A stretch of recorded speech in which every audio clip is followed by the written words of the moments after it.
तो दोस्तों कैसे हैं आप सभी। आशा करता हूं आप सब बिल्कुल ठीक होंगे। दोस्तों आज की कहानियां बहुत ज़बरदस्त है, सुनना ज़रूर। ये सब आप में से ही कुछ लोगों ने भेजी हैं। बाकी दोस्तों अगर आप मेरे इस चैनल पर पहली बार आए हैं और पहली बार ही मेरी आवाज़ सुन रहे हैं तो कृपया करके चैनल को अभी सब्सक्राइब करके बेल बटन ऑल पे कर लीजिए। साथ ही दोस्तों अगर आप ये चाहते हैं कि मैं आपकी कहानियों को अपनी आवाज़ दूं तो कहानियां सुनने के बाद आप मुझे इंस्टाग्राम पर मैसेज कर सकते हैं। मेरी आईडी है महेश आर्या यूट्यूबर। कहानियों के बाद मैं आप सबको वहीं मिलूंगा। बाकी दोस्तों जल्दी से अपने अपने हेडफोन लगाएं और शुरू हो जाए मेरे यानी महेश के साथ। दोस्तों मेरा नाम दीपक है और मैं महाराष्ट्र में औरंगाबाद जिले से बिलोंग करता हूं। ये बात 1998 की बात है। तब मेरी माँ की शादी नहीं हुई थी। उन दिनों बारिश का सीजन था। तब माँ को उनकी माँ ने खेतों में काम करने के लिए कहा था। मेरी माँ की 3 सिस्टर थी, उनमें से माँ सबसे बड़ी थी। तो ठीक दादी ने माँ को खेतों में जाने के लिए कहा था और साथ ये भी कहा था कि अपनी दोनों बहनों को भी लेकर जा, क्योंकि खुद उन्हें घर का काम करना था। दूसरी तरफ माँ को सब पता था कि खेत में क्या करना है और क्या काम बाकी है। तो ठीक जब माँ खेत में पहुंची तो उन्होंने अपनी दोनों बहनों को कहा कि तुम थोड़ी देर रुको, मैं तीनों के लिए जामुन खाने के लिए लेकर आती हूँ। वहां से खेत 50 या 60 मीटर दूर था। माँ ठीक जामुन के पेड़ के पास जामुन तोड़ने गई। उस वक्त बारिश की वजह से ज्यादा जामुन नहीं थे, क्योंकि इससे पहले ही उनकी सहेलियां लेकर गई थी। लेकिन माँ ने जब पेड़ की तरफ देखा तो उस पर बहुत सारे जामुन थे। कुछ देर बाद माँ की बहनों ने आवाज दी कि दीदी चलो, टाइम हो रहा है। माँ ने कहा कि तुम लोग जाओ, मैं लेकर आती हूँ। इतना सुनकर वो आगे चले गए। आगे संतरे का बीज था। माँ ने उन्हें वहां जाने के लिए कहा और कहा कि तब तक मैं आती हूँ। दोस्तों माँ ने उस वक्त शर्ट पहनी थी जो कि दादाजी का था। दोस्तों पहले के ज़माने में खेत में अगर कुछ काम करना होता था तो लोग शर्ट वगैरह पहनकर ही जाते थे, जैसा कि हमारे गांव की तरफ लोग अभी भी आते हैं अगर खेतों में काम करना हो तो। माँ ने शर्ट के ऊपर की जेब में जामुन जमा करे थे। और हाँ दोस्तों एक बात मैं आपको बताना भूल गया, वो ये है कि माँ खेत के लिए 4 बजे निकली थी, क्योंकि वहां पर ज़्यादा काम नहीं था। साथ ही दादी ने यह भी कहा था कि आज ज़्यादा काम नहीं है तो तुम लोग 2 घंटे में वापस आ जाना। मगर दूसरी तरफ माँ को जामुन तोड़ते तोड़ते 7 बज गए। और दूसरी बात कि बारिश के सीज़न में दिन बड़ा होता है तो ज़्यादातर जल्दी अंधेरा नहीं होता, अंधेरा थोड़ी लेट ही होता है। वो जामुन का पेड़ भी काफ़ी बड़ा था। माँ पेड़ के ऊपर चढ़कर जामुन तोड़ रही थी। माँ ने जब जामुन तोड़ते तोड़ते पेड़ से नीचे की तरफ देखा तो पाया कि वहां पर एक औरत बैठी थी, ठीक पेड़ के बाजू में। दिखने में उसने ग्रीन कलर की साड़ी पहनी थी, लेकिन जब माँ ने उसे पेड़ के ऊपर से देखा तो उसका चेहरा अजीब सा दिख रहा था। उस वक्त माँ को बहुत डर लग रहा था। माँ ने उसके ऊपर से आवाज दी, कहने लगी कि ओ मौसी, आप कौन हो और यहाँ क्या कर रहे हो। माँ की आवाज सुनकर वो माँ की तरफ देखने लगी और 2 कदम वो पीछे खिसकी। माँ जब ठीक नीचे आई तो वो औरत वहां से गायब हो चुकी थी। एक बात और थी, पेड़ से नीचे उतरते ही माँ के पूरे शरीर में एक अजीब सी ठंड का एहसास हुआ, एक तरह की झंझनाहट टाइप का। माँ वहां से भागते भागते अपनी दोनों बहनों के पास चली गई और वहां पहुंचने के बाद माँ की बहनों ने कहा कि दीदी क्या हुआ, क्यों भागी आ रही हो। माँ ने कहा कुछ नहीं, चलो घर चलते हैं। माँ को डर था कि अगर ये बात मैंने इन दोनों को बताई तो ये घर जाके माँ से कहेंगे। उसके बाद माँ बहुत मारेंगी कि मैंने खेत में जाने के लिए कहा और हम इधर उधर क्यों गए। दोस्तों एक बात और, मेरी माँ दादी से बहुत डरती थी। खैर माँ जब घर पहुंची तो खाना बनकर रेडी था। माँ जब खाना खाने बैठी तो माँ ने दादी से कहा कि मुझे तेल और चटनी चाहिए। दादी ने सोचा कि ये तो कभी ये चीज़ नहीं खाती, लेकिन आज ही से क्यों खानी है। दोस्तों आपको यकीन नहीं होगा, माँ ने कम से कम 4 थाली खाना खा लिया। ये सब देखकर दादी एकदम हैरान। कहीं ना कहीं वो समझ चुकी थी कि कुछ तो गड़बड़ है। साथ ही मेरी माँ के शरीर में देवी आती थी। दादी ठीक माँ को आरती के टाइम वहां पर लेकर गई। वहां पहुंचते ही माँ बैठ नहीं रही थी तो दादी ने माँ को बांधकर वहां जबरदस्ती बैठाया, जिसके बाद उनके शरीर में देवी आ गई। माँ ने उससे पूछा कि कौन है तू और मुझे यहाँ क्यों लाया। दादी ने कहा कि ये बता तू कौन है और यहाँ क्यों आया। दोस्तों इसके बाद जो माँ के शरीर में प्रेत था उसने कहा कि मैं जामुन के पेड़ पर रहती हूँ और ये लड़की वहां पर जामुन तोड़ने आई थी, बस मैं इसी के साथ चली आई। इसके बाद बाबा ने कहा कि आखिर तुझे क्या चाहिए। प्रेत ने कहा कि मैं जब मर गई थी तो मुझे खाने के लिए कुछ नहीं मिला, तो इसीलिए मैं इसी के साथ आई हूं। और हाँ, मुझे तेल चटनी बहुत पसंद है। बाबा ने कहा कि अगर मैं तुम्हें तेल चटनी बना कर दूं तो तुम यहां से चली जाओगी? उसने कहा हाँ, मैं वापस चली जाऊंगी। दोस्तों, ये सब कुछ जो भी बातें हो रही थी वो माँ के शरीर में जो प्रेत था वही सब कर रहा था। माँ को इस बारे में बिल्कुल कुछ भी नहीं पता था। बस उन्हें इतना याद है कि कुछ तो हो रहा था। बाबा ने माँ के हाथों में धागा बांधा, जिसके बाद माँ बिल्कुल ठीक हो गई। ठीक होने के बाद माँ को दादी ने यह सब कुछ बताया था। तब माँ सुनकर एकदम दंग रह गई थी। दोस्तों, बस यही थी मेरी माँ की कहानी। बाकी दोस्तों, माँ बताती है कि उनकी शादी के बाद भी बहुत बार उनके साथ ऐसा भूत प्रेत से सामना हुआ है, लेकिन ये सब मैं आपको फिर कभी बताऊंगा। आशा करता हूं कि महेश जी जल्दी ही इस कहानी को अपने चैनल पर अपलोड करेंगे। धन्यवाद। तो दोस्तों, देखा आपने, ये थी दीपक जी की कहानी। उम्मीद है आपको इनकी कहानी जरूर पसंद आई होगी। बाकी मैं ले चलता हूं आपको हमारी आज की दूसरी कहानी की तरफ। आइए सुनते हैं। दोस्तों, मेरा नाम सौरभ है और मैं वाराणसी का रहने वाला हूं। अभी कुछ ही समय पहले की बात है, रक्षाबंधन की, जब मैं वाराणसी से अपने होम विलेज यानी गोरखपुर गया था अपनी चाची के यहाँ। आपको बता दूं कि मेरी सिर्फ एक ही बहन है जो कि चाची की लड़की है। पर खैर, जब मैं चाची के यहाँ पहुंचा तो वहां चाची ने कहा कि राखी तो कल ही बांधेंगे क्योंकि आज मुहूर्त अच्छा नहीं है। तो ठीक मुझे सुबह के 7 बजे राखी बंधवानी थी। सच कहूं तो मेरा वहां रुकने का मन तो नहीं था क्योंकि मेरा मेडिकल कॉलेज और मेरा एग्जाम नजदीक आ रहे थे, पर करे भी तो क्या, मुझे रुकना पड़ा। वैसे वहां मेरे कुछ दोस्त भी थे और चाची का भतीजा भी, जो कि लगभग मेरी ही उम्र का था। हम दोनों के बीच अच्छी बॉन्डेशन हो गई थी। तो ठीक हमें लाइट की प्रॉब्लम की वजह से बाहर सोने को बोला गया। लाइट की प्रॉब्लम मतलब वहां बार बार लाइट कट जाती थी, इस वजह से हमें बाहर दरवाजे पर सोने के लिए कहा गया। वैसे आपको एक बात बता दूं कि मैं रात में हमेशा महेश सर की कहानियां सुनता हूं और चुपचाप सोता हूं। उस दिन मैं सोने से पहले जैसे ही स्टोरी लगाया तो मेरे बगल में सोया निखिल यानी मेरी चाची का भतीजा कहने लगा कि ये तुम क्यों सुन रहे हो। मैंने कहा कि मुझे ऐसे नींद नहीं आती बिना कहानी सुने। निखिल ने कहा कि अच्छा चल, मैं तुझे कहानी सुनाता हूं, यही सामने वाले घर की। मैंने कहानी बंद कर दी और उसकी कहानी सुनने लगा। उसने बताया कि सामने वाले घर में जो ताला लगा है ये ऐसे ही नहीं लगा हुआ। यहाँ एक औरत और उसके 2 बच्चे रहते थे। आदमी की बहुत समय पहले बीमार होकर मौत हो गई और इसके बाद ठीक सामने वाले घर का लड़का एक दिन हमारे घर के सामने से जा रहा था। उसे एक सांप ने काट लिया, जिस वजह से उसके घर पहुंचते पहुंचते डेथ हो गई। उसने ठीक अपने दरवाजे पर दम तोड़ा। उसकी खबर सुनते ही उसकी माँ का रो रो कर बुरा हाल था क्योंकि उसका बच्चा अभी जवान था और वैसे भी जवान हो ना हो आखिर बेटा था। इसके बाद कुछ समय गुजरने के बाद उसकी बहन की छत से गिरने की वजह से मौत हो गई। हालांकि वो गिरी कैसे ये तो हमें भी नहीं पता। बोला जाता है कि वो पता नहीं हवा में किसी से बातें करती थी और ठीक उस दिन छत पर खेलते समय उसका पैर फिसल गया। इसके बाद बची माँ एकदम अकेली हो चुकी थी। उसने भी एक दिन गुस्से में आकर खुद को फांसी लगा ली और अपनी जान दे दी। हालांकि अब उसका इस दुनिया में कोई नहीं था, लेकिन अब वो औरत और उसके बच्चे भूत बन चुके हैं क्योंकि उस घर में आज तक कोई भी नहीं आया। लोग बताते हैं कि जो भी वहां रहने आता है उसे दरवाजे के पीटने की आवाज आती है और ये एक न एक दिन रोज होता है। और हाँ, एक बात और, उसकी दुकान हमारे घर के सामने है और वहां जाने का रास्ता यही हमारे घर के दरवाजे से होता है।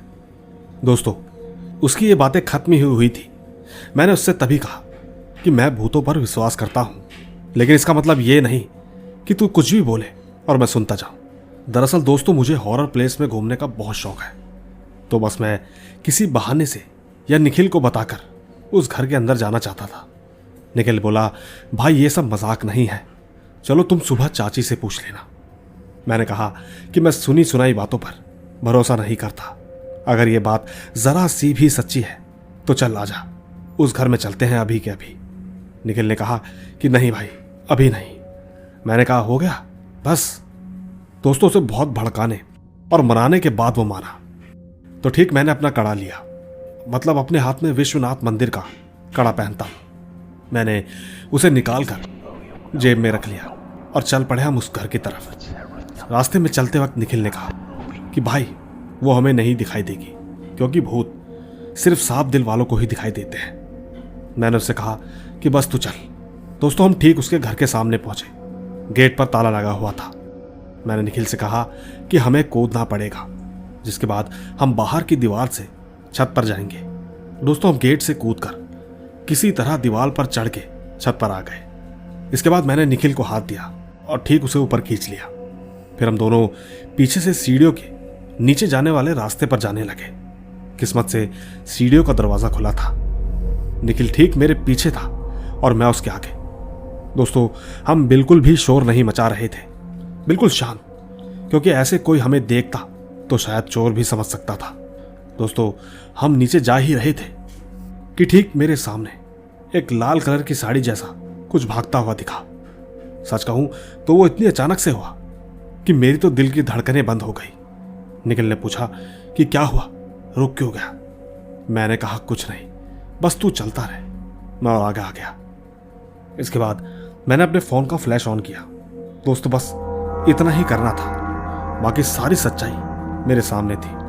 मैंने फ्लैश की रोशनी से देखा कि सीढ़ियों के ठीक सामने किचन था और ठीक उसके नल से अभी भी एक एक बूंद करके पानी गिर रहा था, जैसे कि अभी अभी उसे किसी ने बंद किया हो।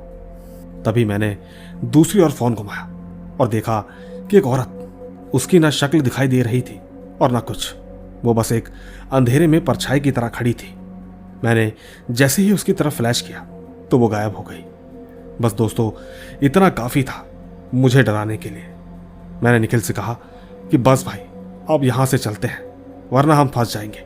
दोस्तों निखिल का जवाब मुझे और डराने के लिए काफी था। उसने कहा कि क्यों, बस हो गया एक्सपेरिमेंट, क्या तुम और नहीं जानोगे हमारे बारे में? दोस्तों मैं इतना सुनते ही ऊपर से नीचे तक एकदम ठंडा पड़ गया, मगर मैंने हिम्मत नहीं हारी। मैंने धीरे से अपनी जेब से कड़ा निकाला और निखिल के हाथ पकड़कर उसे ऊपर ले गया। किस्मत से निखिल अब होश में था। हम सीधा दीवार से कूदे और अपने घर जाकर रुके। मैंने रुकते ही निखिल से कहा, भाई तूने ऐसा क्यों बोला? निखिल ने कहा कि मैं तो ऊपर छत पर ही था, नीचे तू अकेला गया था। तूने ही तो कहा था कि ऊपर बैठकर ध्यान दे, कोई देखे ना। दोस्तों मुझे तुरंत याद आया कि हाँ मैंने बोला तो था, लेकिन वो कौन था जिसे मैं अपने साथ लेकर गया था? हालांकि मुझे कुछ हुआ तो नहीं, लेकिन वो डर का एहसास आज भी मेरे अंदर मौजूद है। साथ ही दोस्तों मैं आपको एक कहानी और सुनाना चाहता हूँ। वैसे आपके दिल में भी तो कभी ये सवाल जरूर आया होगा कि ये सब चीजें हमेशा सफेद साड़ी में ही क्यों दिखती हैं। ठीक मेरे दिल में भी यही आया था, तो मैंने पूछ डाला अपने दादाजी से। दादाजी एक पंडित है जो कि लोगों की सेवा वगैरह करते हैं। हालांकि इससे पहले वो पुलिस में थे, लेकिन अब पंडिताई सीखकर पूजा पाठ करते हैं। बाकी रहा सवाल, तो मैंने ऐसे ही एक दिन अपने दादाजी से पूछा कि दादाजी भूत हमेशा सफेद साड़ी में ही क्यों दिखाई देते हैं? उन्होंने कहा कि हमारे हिंदू धर्म में सफेद शुद्धता और साफ चीज का प्रतीक है। हमें जो आत्माएं सफेद कपड़ों में दिखाई देती हैं वो जरूरी नहीं कि हमेशा बुरी हो, वो अच्छी भी हो सकती हैं।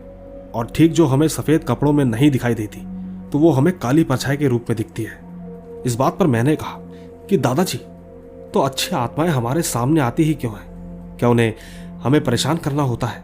दादाजी ने कहा कि उनका सिर्फ एक ही मकसद होता है, मदद। वो कई बार हमारे सहारे मुक्ति खोजती हैं, अपने अधूरे काम को पूरा करने की कोशिश, बस।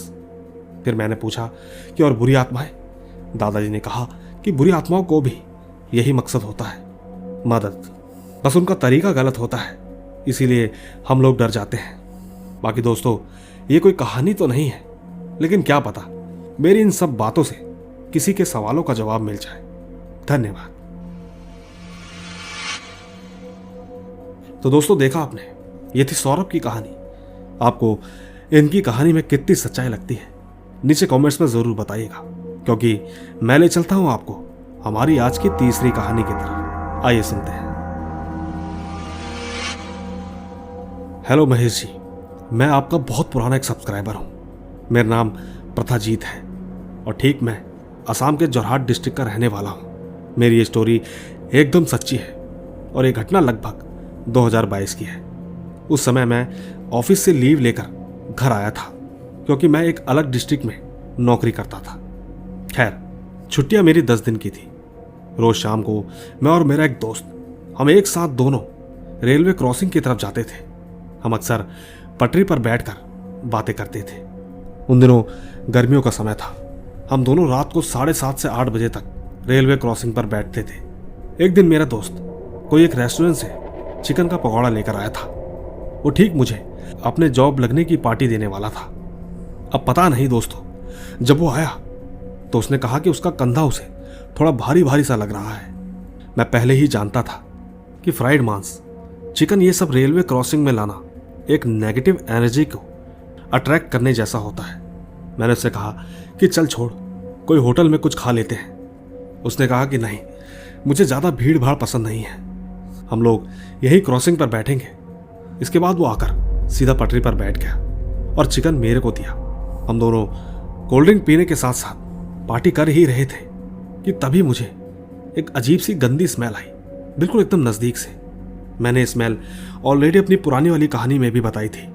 और ठीक आपको बता दूं कि एक ऐसी स्मेल होती है जब कोई नेगेटिव एनर्जी वहां पर रहने का एहसास दिलाती है। सच कहूं तो मुझे डाउट हो गया था। मैं मन ही मन हनुमान बाबा और शिवजी बाबा को याद किया। दोस्त ने कहा कि चल हम लोग ये सब यहां रखकर चले जाते हैं, लेकिन मैंने नहीं सुना। वो पूरे मजे के साथ पूरा खाना खत्म करके मेरे साथ चला गया। 3 दिन बीत गए। इसके बाद मुझे मेरे दोस्त का कॉल आया। कहने लगा कि क्या तू आ सकता है। मैं ठीक उसके घर पर चला गया। दोस्तों सच कहूं तो उसके घर पहुंचकर मेरे होश उड़ गए। उसका चेहरा थोड़ा टेढ़ा हो गया था, लाइक पैरालिसिस आदमी जैसा रहता है, ठीक वैसा ही। इसके बाद उसने बताया कि उसे बहुत बुरे बुरे सपने आ रहे हैं, कोई उसको सपने में बुला रहा है। दोस्तों इसके बाद मैं उसे एक मंदिर में लेकर गया। मंदिर में लेके जाने के बाद पुजारी बाबा को मैंने सब कुछ बता दिया। तब बाबा ने कहा कि इसके ऊपर ऑलरेडी शनि देव का दोष लगा हुआ है, और तो और शनिवार के दिन इसने उस जगह पर खाना खाया है जहां पर नेगेटिव एनर्जी का वास होता है। हालांकि बाबा ने उसको एक ताबीज भी दिया पहनने के लिए। लेकिन दोस्तों हैरान करने वाली बात तो यह है कि जब मेरा दोस्त रात को सोता है तो उसके ताबीज की रस्सी ऑटोमेटिक टूट जाती है। तकरीबन 6 दिन के बाद अचानक उसकी हालत बहुत ज़्यादा खराब हो गई। उसे तुरंत ही प्राइवेट हॉस्पिटल में एडमिट किया गया। बाकी हॉस्पिटल का नाम नहीं बोलना चाहूँगा, माफ़ करना। लेकिन बुरी खबर तो यह है दोस्तों कि 9 दिन के बाद मेरे दोस्त की मौत हो गई। पोस्टमार्टम किया तो पता चला कि इसके गले में फोर्सफुली पकड़ के इसकी ब्रीथिंग स्टॉप कर दी गई है। दोस्तों इसके बाद हॉस्टल का सीसीटीवी फुटेज चेक किया गया तो उस बीच कोई भी एंट्री आने का कुछ भी प्रूफ नहीं मिला। दोस्तों ये मिस्ट्री आज तक सॉल्व नहीं हो पाई। मुझे इसके बारे में सोचने के लिए भी बहुत डर लगता है।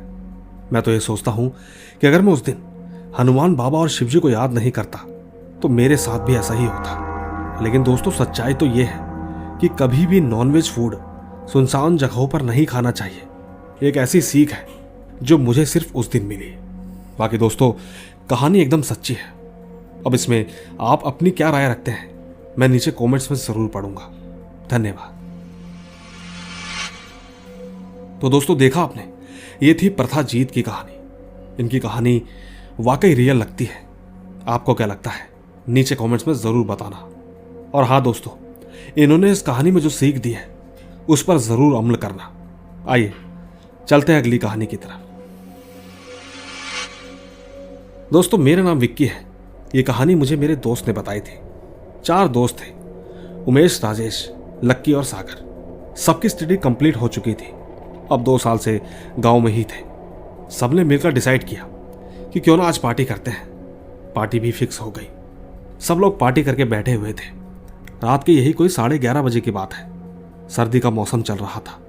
तभी उमेश ने बोला कि चलो बाहर चक्कर लगा कर आते हैं। हम ठीक 2 बाइक लेकर सब के सब बाहर चक्कर लगाने गए। आगे जाकर एक शॉप पर उतरकर सबने एक सिगरेट ली और ठीक सिगरेट पीने के लिए हमारे गांव से 3 किलोमीटर दूर एक बंद पड़ा कारखाना है, वहां पहुंचे। वहां पहुंचकर देखा पूरा सन्नाटा था। कारखाना बंद होने की वजह से लाइट भी नहीं थी।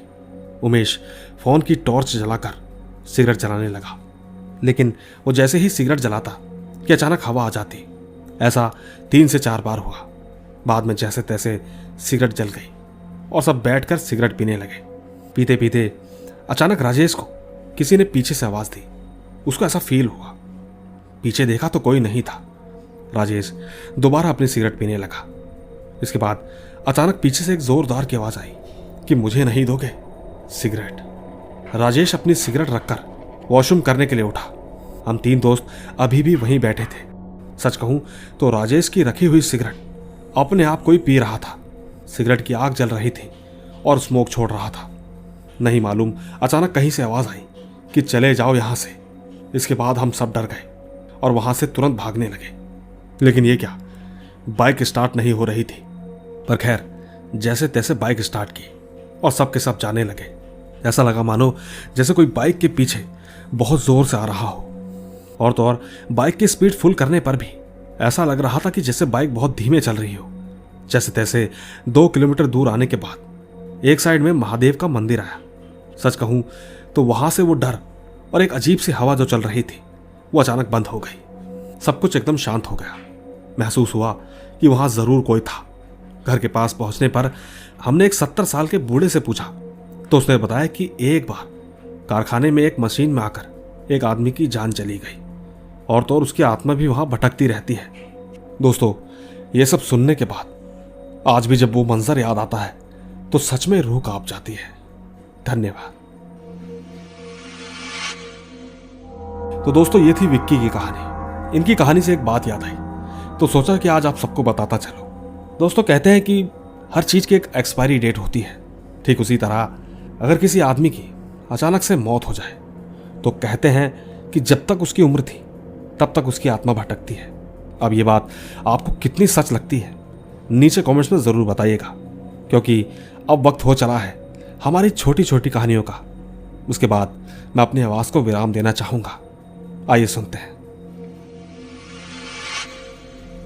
मेरा नाम है तौहीब और आज जो कहानी मैं बोलने वाला हूं वो एक सच्ची कहानी है। ये कहानी मेरे मामा के साथ घटी थी। मामा ट्रक चलाते हैं। हर दिन की तरह उस दिन भी मामा गाड़ी पार्किंग करने गए थे। मामा जहां पे गाड़ी पार्क करते थे वो एक बहुत पुराना घर है। वहां कोई भी नहीं रहता। बाकी हुआ ये कि मेरे मामा ठीक रात के 1 बजे गाड़ी पार्क किए। गाड़ी पार्क करते करते उन्होंने जो देखा, उनके पैरों तले जमीन खिसक गई। उन्होंने देखा कि करीब 5 या 4 जिन्ने थे। और दोस्तों, उस वक्त मैं पीछे साइड में था, इसलिए ठीक से सामने नहीं देख पाया। पीछे से दिख रहा था, सब के सब वाइट ड्रेस में थे। मामा ने देखा कि वो सब नमाज पढ़ रहे थे। मामा ये सब देखकर डर गए। इसके बाद मामा इतने डर गए कि भागते भागते सीधा घर पहुंचे। उन्होंने ये सारी घटना नानी को बताई। जैसे तैसे वो रात कटी और अगले दिन मामा को बुखार आ गया। हालांकि दोस्तों, इसके बाद से आज तक उन्हें ये सब नहीं दिखा, मगर वो आज भी घबराते हैं कि आखिर दिखा तो क्यों दिखा, नहीं मालूम। धन्यवाद। आइए दोस्तों, एक छोटा किस्सा और सही। मेरा नाम फिरोज है। मैं बिहार से बिलोंग करता हूं। मैं आपको नरदल भाई का एक कहानी भेज रहा हूं। एक बार की बात है कि हम और नरदल भाई अपने घर से 7 किलोमीटर दूर किसी दूसरे गांव में प्रोग्राम देखने गए थे, शाम के 6 बजे। दोस्तों, साथ ही एक बात बता दें कि हमारे गांव के पास एक नदी है जिसके साथ में एक शमशान घाट भी है। तो ठीक कहानी को आगे बढ़ाते हैं। हम ठीक 6 बजे को निकले और वहां पहुंचते पहुंचते 7 बज गए। प्रोग्राम चालू हो चुका था और हम उसे देखने लगे। देखते देखते कब रात के 10:30 हो गए पता ही नहीं चला। मैंने कहा कि टाइम बहुत हो गया है नरदल भाई, अब घर चलते हैं। लेकिन नरदल भाई ने कहा कि आखिरी सीन है, 5 मिनट रुको। देखते देखते 11 बज गए। 11 बजते ही मैंने कहा कि अब चलते हैं। नरदल भाई ने कहा कि हाँ चलो। चलते चलते हमें कुछ हलचल सी महसूस हुई। ऐसा लगा कि जैसे कोई साइकिल से हमारे आगे से निकला हो। नरदल भाई ने आवाज़ लगाई कि कौन है साइकिल वाला, रुको, हमको भी उधर ही जाना है। दोस्तों, आवाज़ आना एकदम से बंद हो गया। जब हम जल्दी से आगे की तरफ पहुंचे तो वहां पर कोई भी नहीं था। तो हमने दूर दूर तक टॉर्च किया और जब टॉर्च की रोशनी नदी पर पड़ी तो उसे देखकर हमारे पैरों तले जमीन खिसक गई। हमने देखा कि पानी के ऊपर एक लगभग 7 फुट का आदमी सफेद कुर्ता पहने चलकर नदी पार करके दूसरी तरफ जा रहा था। दोस्तों, हम लोगों को डर तो बहुत लगा, पर नरदल भाई के पास मौलाना का दिया हुआ ताबीज भी था, इसीलिए शायद उसके चेहरे पर उतना डर नहीं था। खैर, हम दोनों आराम से घर पहुंच गए और आराम से सो भी गए। सुबह होते ही ये घटना के बारे में हमने दादाजी को बताया। दादाजी वो सुनकर मुस्कुराने लगे, कहने लगे कि वो तो हमको 20 से 25 बार दिखता है, लेकिन वो किसी को नुकसान नहीं पहुंचाता।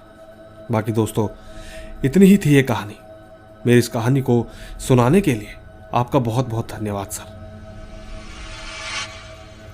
तो दोस्तों, देखा आपने, ये थी हमारी आज की कहानियां। उम्मीद है आपको ये कहानियां जरूर पसंद आई होगी।